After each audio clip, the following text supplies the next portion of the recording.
Ada satu nama yang sejak kecil dibisiki bahwa ia akan mengubah wajah dunia.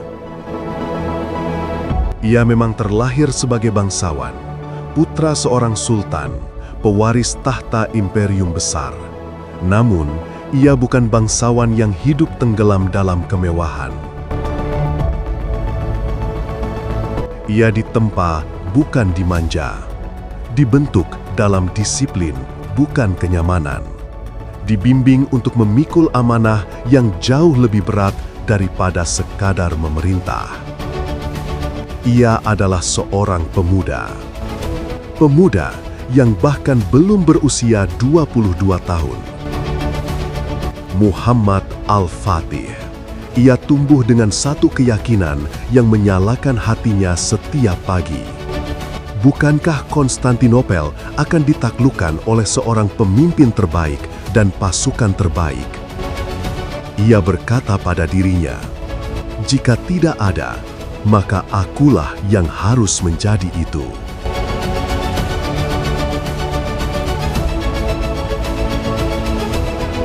Saat pemuda lain tertawa dan menghabiskan waktu, ia mengukir mimpi dengan disiplin. Ia belajar 7 bahasa. Ia mendalami sains, strategi, dan Al-Quran. Ia memoles tubuhnya, menajamkan akalnya, dan memurnikan hatinya. Ia tahu, untuk menaklukkan kota yang tidak mungkin ditaklukkan, yang pertama ia harus taklukkan adalah dirinya sendiri. Konstantinopel berdiri seperti raksasa. Kota yang selama 800 tahun menjadi mimpi mustahil umat manusia. Setiap kerajaan yang mendekat runtuh.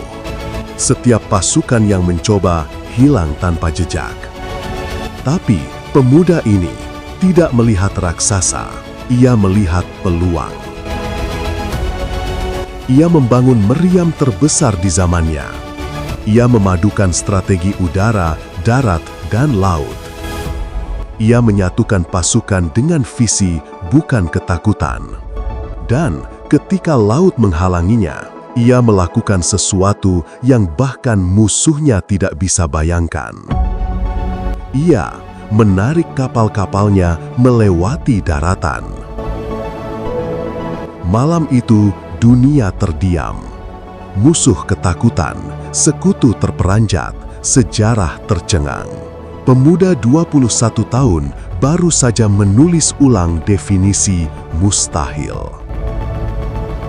Dan ketika Konstantinopel akhirnya jatuh, ia tidak bersorak, tidak membalas dendam, tidak menghancurkan yang telah lama membenci kaumnya.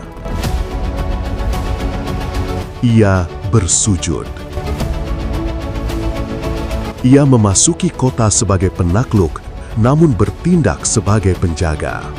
Ia membiarkan gereja berdiri, mengamankan penduduk, dan menjadikan kota itu pusat ilmu dan kebangkitan. Inilah Al-Fatih, pemuda yang membuktikan bahwa usia muda bukan alasan untuk kecil, tapi alasan untuk bergerak. Dunia tidak sedang menunggu orang-orang talenta.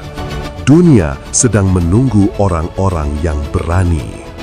Karena terkadang dalam diri seorang pemuda tersimpan takdir yang mampu menggetarkan dunia.